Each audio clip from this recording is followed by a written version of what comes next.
In this sense, disinformation combined with labeling is a structural challenge to democratic society and systems. Mechanisms may appear under the guise of protecting public order, combating extremism, sectarianism, or safeguarding democratic values. However, in practice, they have shown to be instrumentalized to suppress dissent, restrict freedom of association, and limit freedom of religion. At that stage, the object of disinformation is no longer a specific individual or a group, but entire nations, political systems, or cultural spheres. Good afternoon, ladies and gentlemen. Thank you for joining us today. My name is Karolína Hronová, and I have the pleasure of moderating this side event titled From Labels to Consequences: How Disinformation and Stigmatization Lead to Transnational Repression. Let me start with a simple question. Have you ever seen a group, a community, or even an individual being repeatedly labeled until it became normal to distrust them? In today's information environment, this happens more often than we realize, because labeling is not just language, it is not just opinion. In many cases, it is the first step of exclusion and sometimes the first step toward repression. What may appear as public debate, criticisms, or even just words can function as a structured mechanism, one that shapes perception, isolates individuals or groups, and gradually lowers the threshold for discrimination and rights violations. And importantly, this is not limited to one country or one context. We see similar patterns across the OSCE region, targeting civil society actors, journalists, religious communities, and political figures. So, context may be changing, but the pattern remains the same. In general, no one is protected against becoming the target of this labeling mechanism. Today, we want to unpack that mechanism, how it starts, how it spreads, and what consequences it creates. We will look at the broader pattern, explore how it is amplified in digital spaces, and importantly, hear real-life cases, because behind every label, there are real people and real impacts. Finally, and most importantly, we will focus on the practical takeaway: how to recognize these patterns early before they escalate. The side event is organized by ALLATRA, an international volunteer civic platform with a US-based research center and public interest engagement. It is my pleasure to introduce the panelists, representatives of ALLATRA Global Research Center, Mariia Anapreichyk, a lawyer with expertise in international and European law from Switzerland; Vladimir Ivanov, a lawyer and human rights expert from Bulgaria; and Taliy Shkurupiy, expert on open source intelligence analysis from the United States, joining us remotely. Welcome, everyone. Thank you for joining us today and helping us today in comprehensive understanding of this complex issue, directly connected with safety in civic space in the digital era. So, what do we actually mean when we talk about labeling in this context? Mariia, please, can you take a word and clarify the problem from the point of view of international and European law? Excellencies, ladies and gentlemen, dear colleagues, first of all, it is my honor to contribute to today's discussion. And in the digital era, the challenge we face is no longer simply misinformation as isolated false statements. We are dealing with the structural transformation of the information society, information environment, where perception itself becomes the primary object of manipulation. As highlighted in the European Parliament study, The Fight Against Disinformation and Right to Freedom of Expression, the central issue is the systemic manipulation of the information environment, where multiple techniques are used to shape perception and influence behavior. Within this framework, labeling operates as one of the foundational instruments of such influence. So this phenomenon must be assessed within the framework of the European Convention on Human Rights, in particular Article 8 and 10, as interpreted in the case law of the ECHR. This requires the application of the structured legal tests, such as legality, the legitimate aim, and necessity in a democratic society, as well as a balancing exercise between freedom of expression and the protection of reputation. So legally, labeling performs several interconnected functions. First, it creates a simplified and often stigmatizing identity, which replaces or distorts the underlying reality. This is legally relevant because human rights law, including the ECHR, protects the reputation as an integral part of private life. When labeling is systematically repeated, it contributes to the formation of stable public perception, which may amount to an interference with human rights, with protected rights. And in this context, it is necessary to distinguish between permissible value judgments and statements of fact, as consistently emphasized in the jurisprudence of the ECHR. While value judgments benefit from broader protection, statements of fact require a sufficient factual basis. So labeling that presents itself as a fact, while lacking evidentiary support, may therefore fall outside the scope of protected expression. And this phenomenon simplifies complex realities into reductive and often stigmatizing identities. It replaces factual assessment with the predefined categorization, for example, labeling individuals or organizations as extremists or sectarian, cultists, frequently without sufficiently evidential basis. Please, can you explain how does labeling work as a mechanism in the information space? So from a legal qualification perspective, this chain may be structured as follows. First of all, it is the labeling, after repetition, normalization, distortion of perception, behavioral impact, and legally relevant harm. The existence of such a causal chain is essential for establishing a responsibility, particularly in cases involving indirect or cumulative interference with rights. So let's consider a hypothetical but realistic scenario. Assume there is a civil society organization engaged in human rights advocacy. At an initial stage, isolated statements begin to appear online describing this organization using a specific label. For example, portraying it as a cult or extremist, foreign-controlled, or anti-national. At this point, such statements may still fall within the protected expression. However, the situation evolves. The same label is repeated and amplified across multiple digital platforms, such as social media, online media outlets, and affiliated commentators, or bloggers, bot firms. The repetition creates familiarity, and this familiarity gradually produces perceived credibility. And importantly, no substantial evidence is introduced. Instead, the label itself becomes the core message. At the next stage, the label becomes normalized. It is no longer presented as an allegation, but as an assumed characteristic. Public discourse begins to shift. References to the organizations are increasingly framed through this label, and alternative description becomes less visible. And this leads to the construction of the distorted public identity of the organization. As a result, tangible consequences begin to emerge. For example, partners and donors withdraw cooperation, public authorities increase scrutiny or impose restrictions, sanctions, individuals associated with this organization face pressure or reputational harm. And at this point, the impact is no longer abstract. The organization's ability to operate, associate, and participate in public life is materially affected. And from a legal perspective, this scenario illustrates how labeling, when embedded in a systematic disinformation process, may engage multiple protected rights. The rights to reputation as a part of private life. The freedom of association, where the organization's functioning is impaired.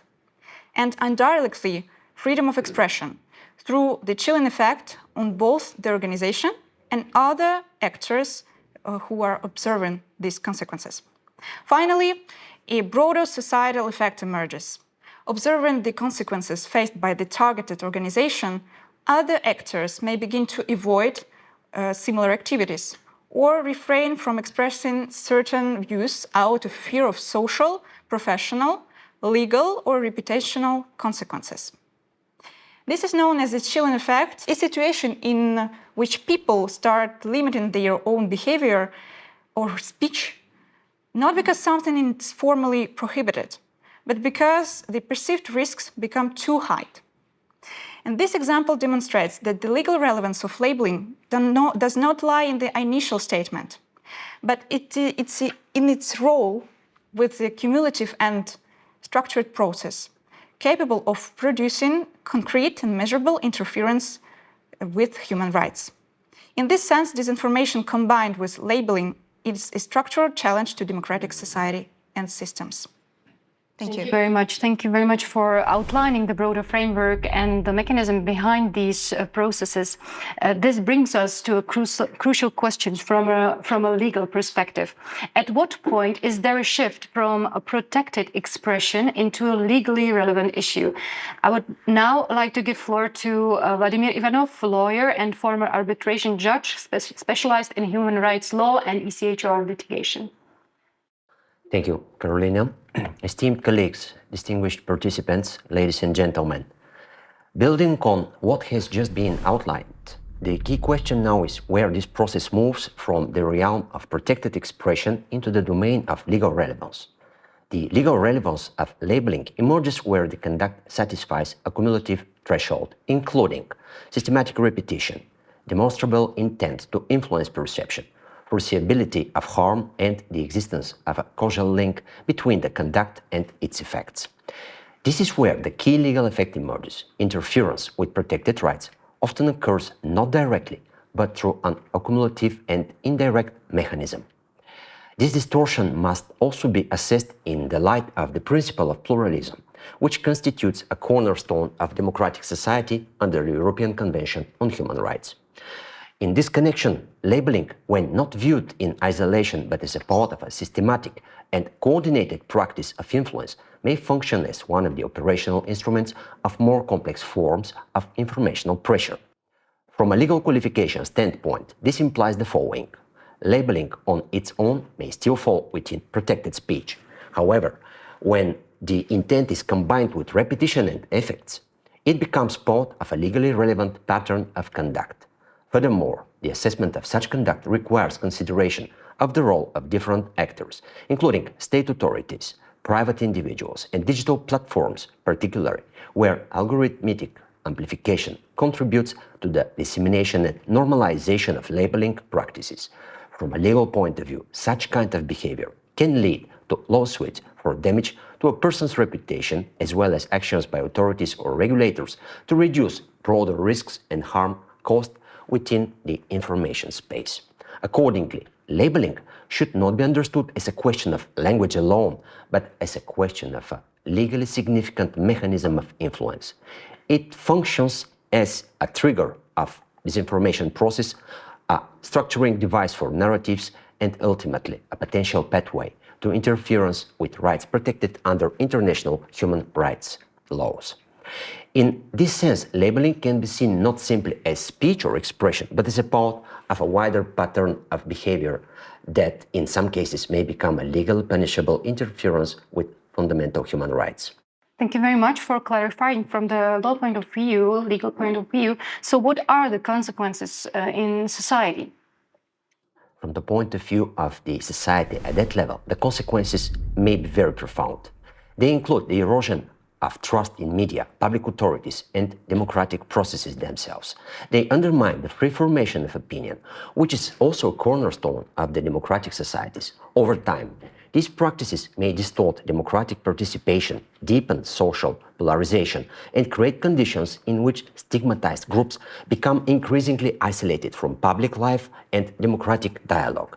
At the individual level, the effects are equally significant.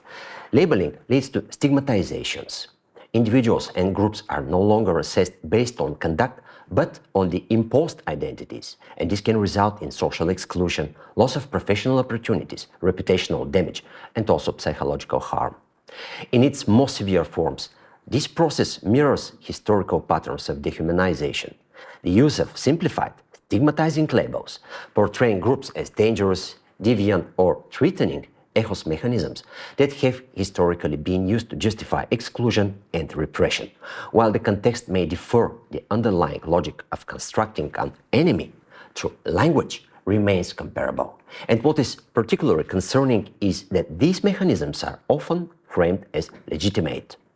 Mechanisms may appear under the guise of protecting public order, combating extremism, sectarianism, or safeguarding democratic values. However, in practice, they have shown to be instrumentalized to suppress dissent, restrict freedom of association, and limit freedom of religion.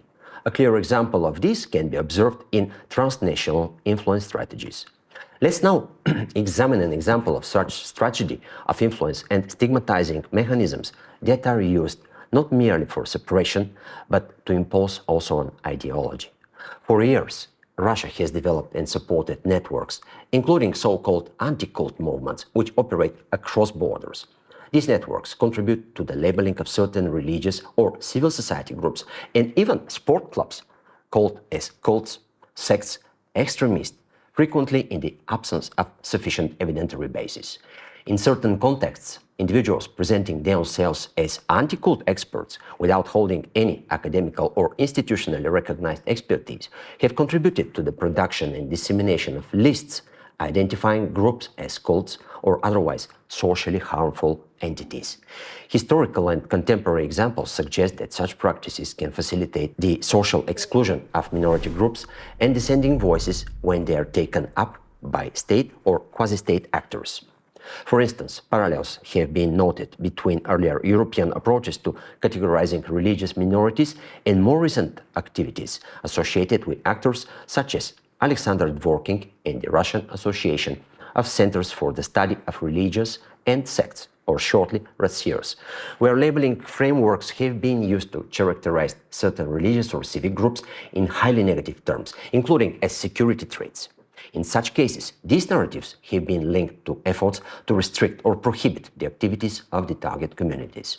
Importantly, such labeling practices are not merely rhetorical. They may contribute to tangible legal and social consequences, including stigmatization, administrative restrictions, or limitations on the exercise of fundamental freedoms, such as freedom of association, of expression, freedom of religion and belief. Moreover, these narratives often extend beyond their original context. Through digital and institutional channels, they can be replicated and adapted across borders, contributing to a broader transnational pattern of stigmatization. Taken together, these dynamics illustrate how disinformation and reductive labeling practices can over time exert a cumulative erosive effect on the stability of the democratic societies. By undermining pluralism, weakening trust in institutions, and narrowing the space for legitimate civic participation, such practices pose a challenge to our democratic resilience. Thank you so much, Vladimir. Exactly. Certain legal systems, including in Switzerland, provide mechanisms to address the challenges. And freedom of expression is protected, but is not obsolete. For example, under Article 36 of the Swiss constitutions, restrictions are permissible where they are based on law, pursue a public interest, and are proportionate. This includes the protection of reputation and the prevention of defamation. But in addition, certain forms of conduct in the information space may engage criminal liability. For example, where they threatens constitutional order. May I have a question?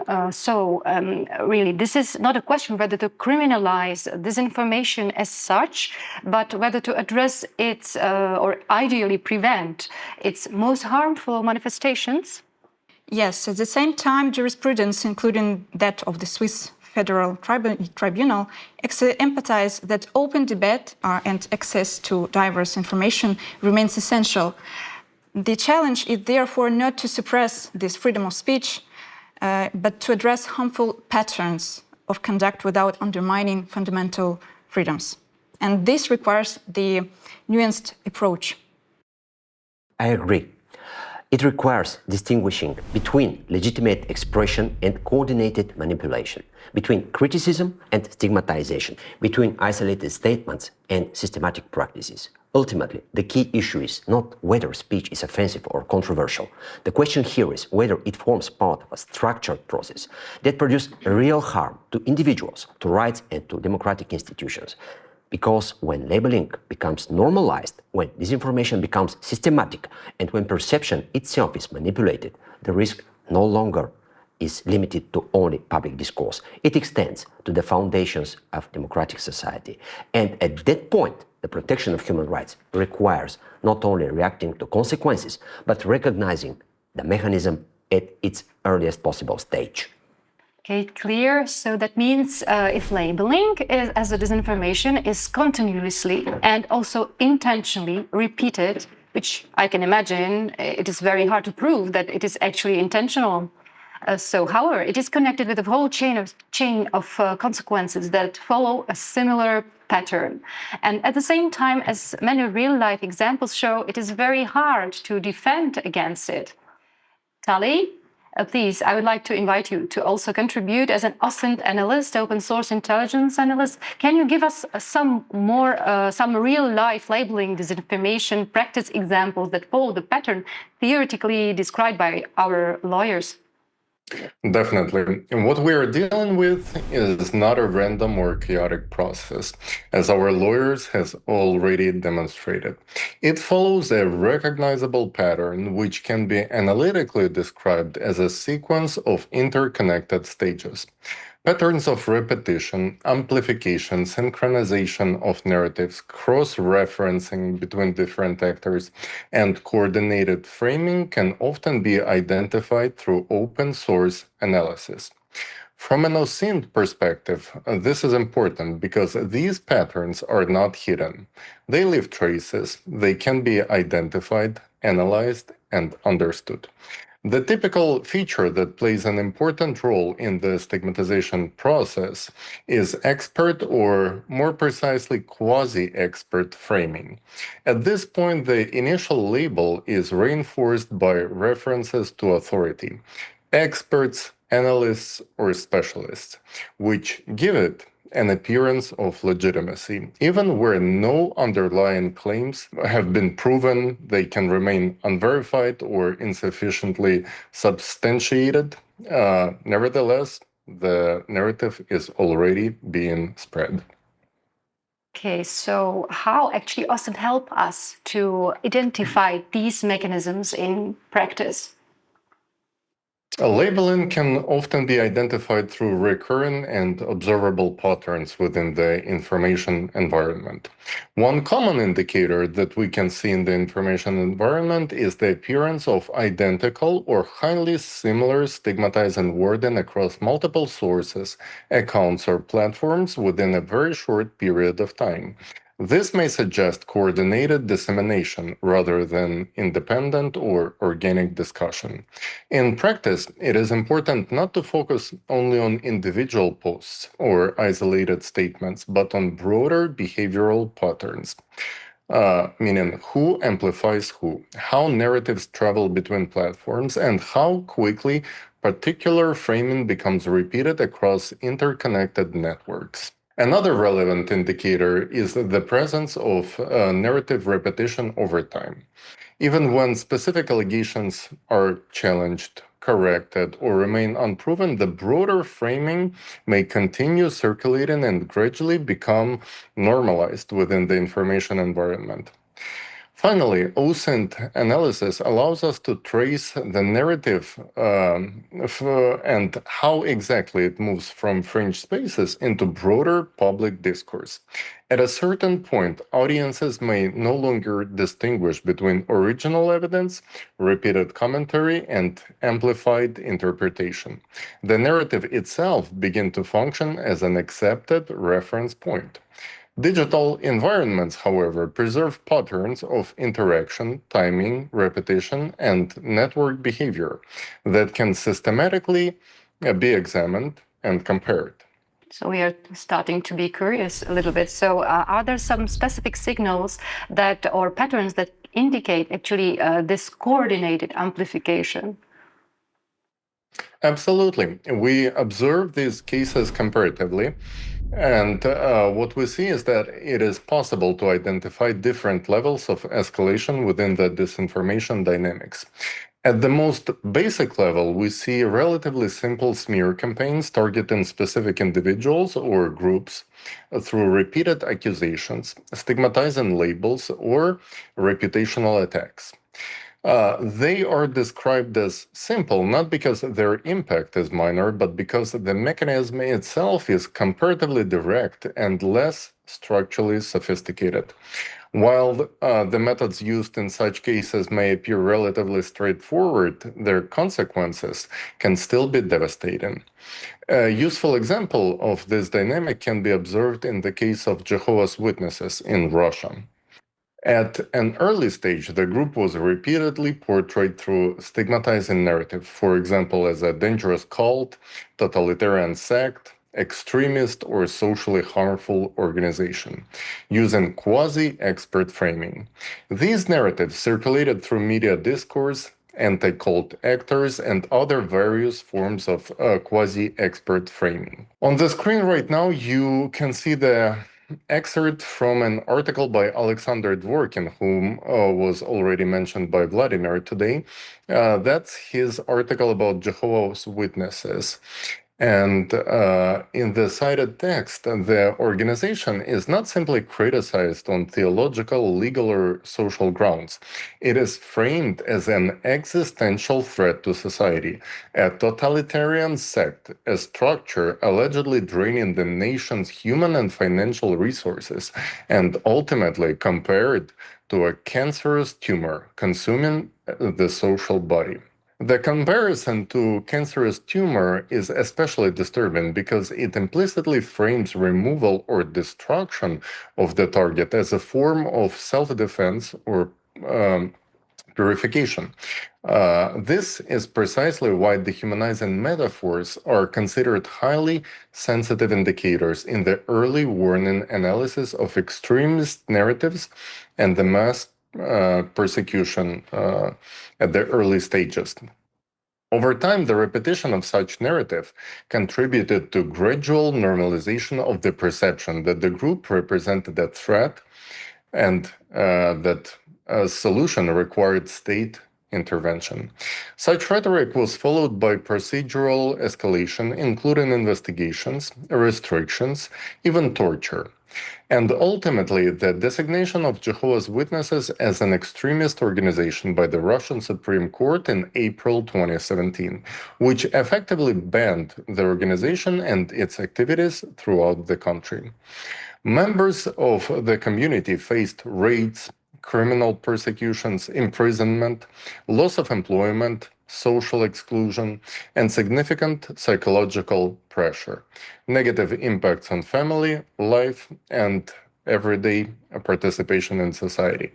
From an analytical perspective, the significance of this case is in the observable process that preceded the final legal measures, a gradual transition from stigmatizing narratives to institutionalized repression. In more complex cases, we observe what may be described as mirror accusation dynamics, a sophisticated tool reflecting a broader transitional pattern of anti-cult rhetoric, and it acts transnationally. This occurs when the same individual, organization, or community is framed through directly opposing narratives in different informational environments. From an analytical standpoint, this is highly significant because it demonstrates that the objective is not the factual consistency, but stigmatization itself. The specific label may change depending on the political or social context, while the underlying mechanism remains the same: delegitimization through narrative construction and repeated framing. Example of mirror accusations is Chabad Lubavitch, the article you can see right now on the screen. So the article is demonization of this group in Russia. For example, in Russia, Chabad Lubavitch Hasidism is demonized by the very same Alexander Dworkin and Alexei Pavlov, a senior Russian security official, with labels they use, such as sect, agents of the US, and even fascists, no matter how absurd it may sound.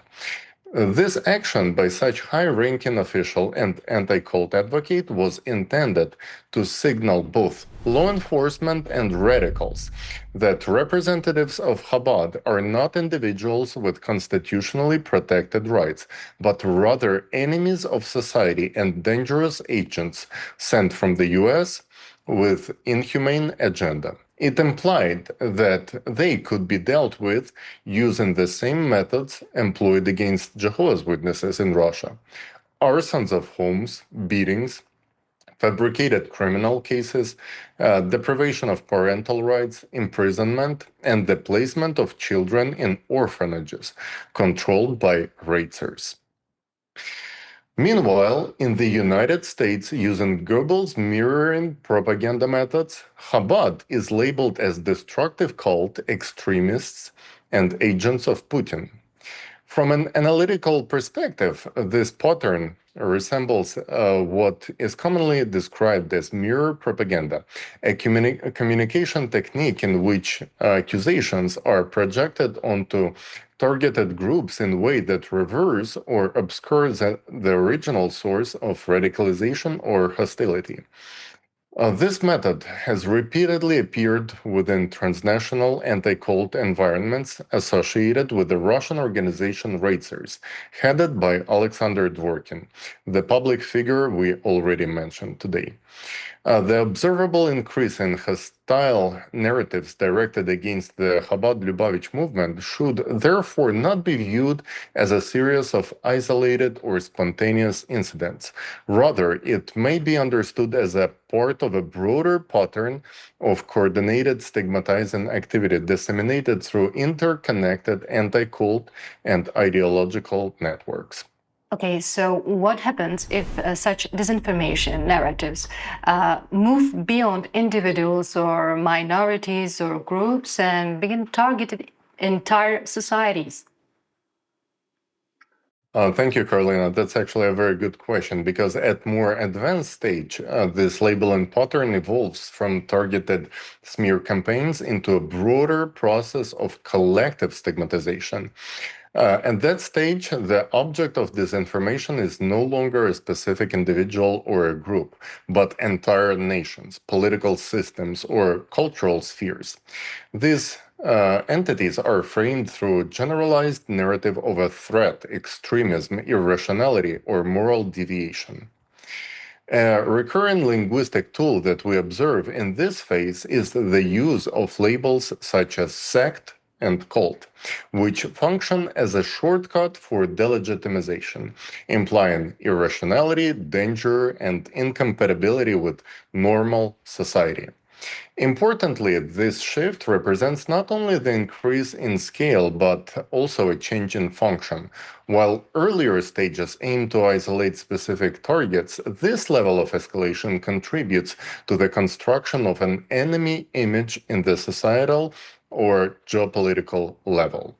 This pattern can be observed in Russian-produced stigmatization narratives describing Ukraine as satanic or framing the broader Western world as a sect or a cult. These formulations are typically brief and slogan-like, but highly effective in shaping perception by reducing complex political realities into emotionally charged categories. A more structured example of this escalation can be traced back to earlier Russian public discourse. During and following Ukraine's 2004-2005 Orange Revolution, narratives increasingly emerged in Russian media claiming that political processes in Ukraine were influenced or even orchestrated by so-called cults or destructive sects. Notably, the same Russian anti-cult figure, Alexander Dworkin, whose rhetoric initiated the long-term stigmatization of Jehovah's Witnesses in Russia, followed by their eventual ban and repression, also publicly advanced similar narratives regarding Ukraine. He publicly claimed in media appearances that members of the Ukrainian parliament were linked to cult structures and that destructive sects were actively preparing revolutionary change. This example shows how the same stigmatization mechanism can be used not only against isolated organizations, but also against entire countries.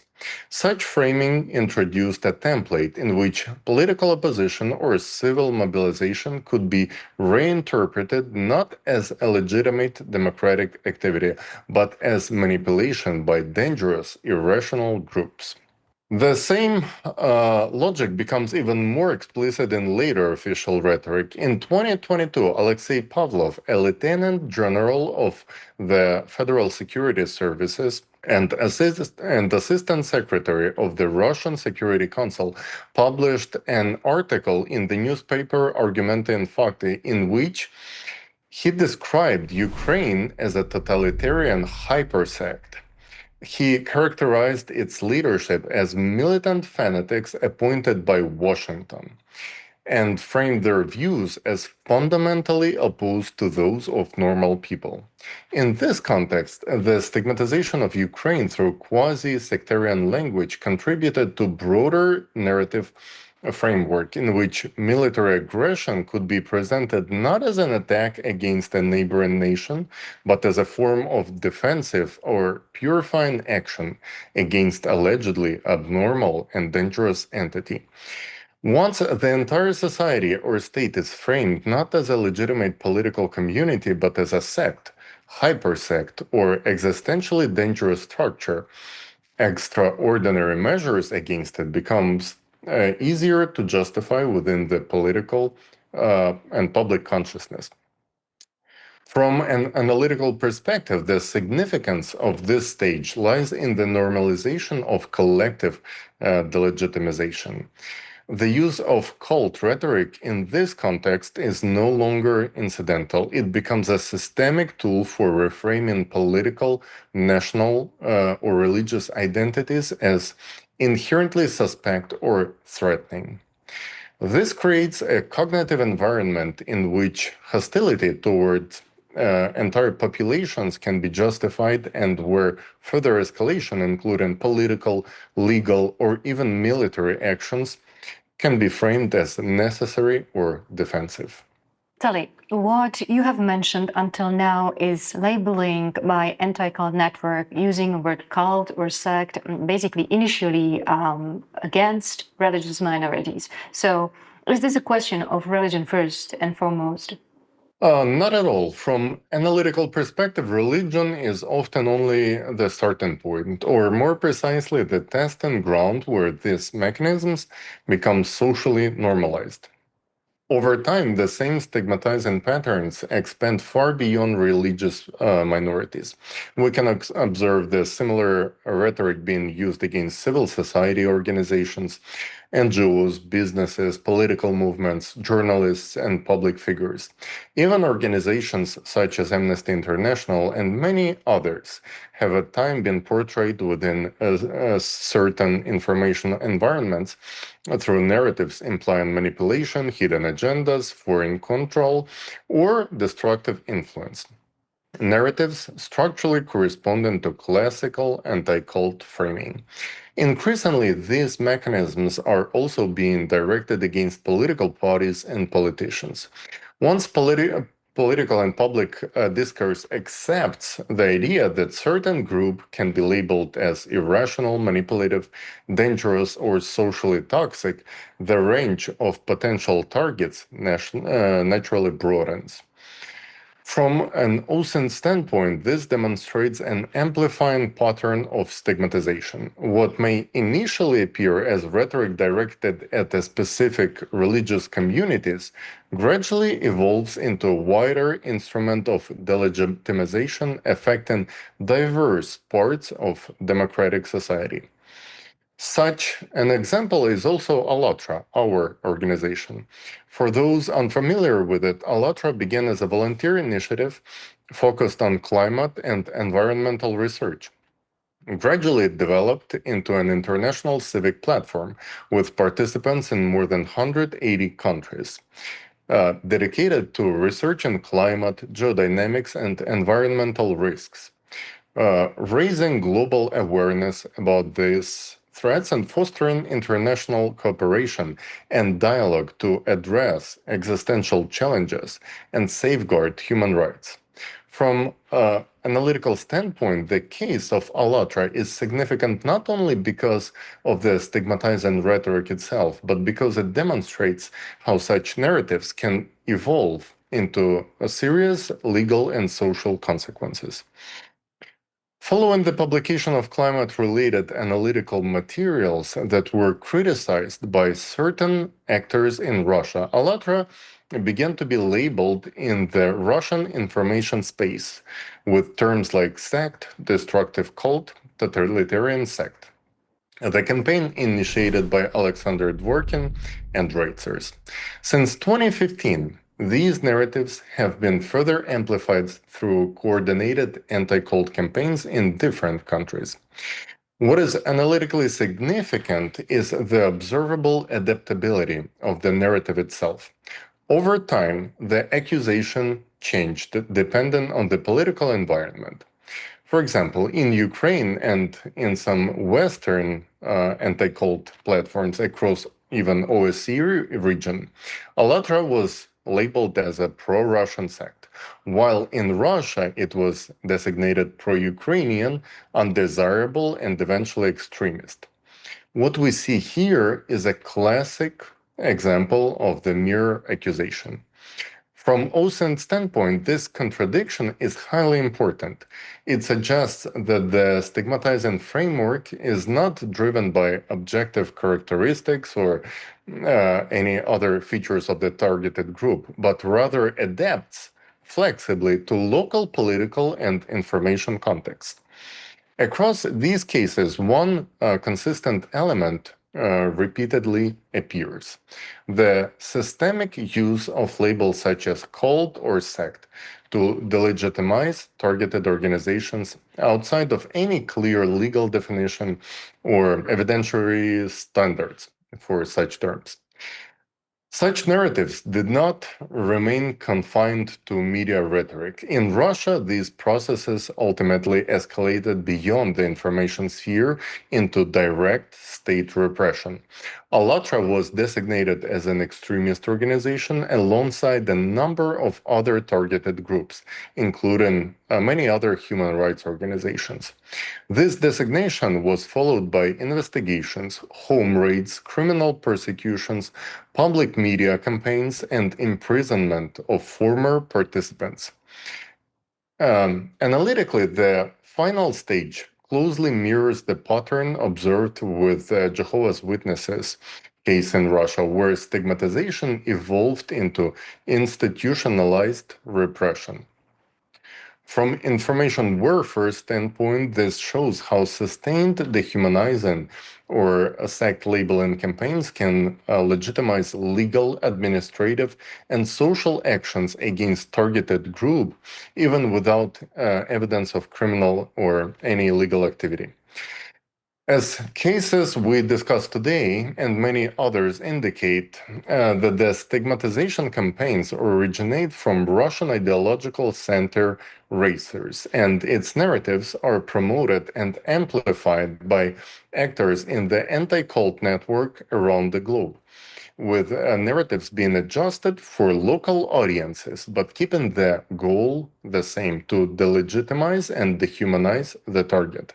The danger of stigmatization is that when it's done according to the racers' methodology, a Russian racers playbook, it can lead to legal consequences for innocent people.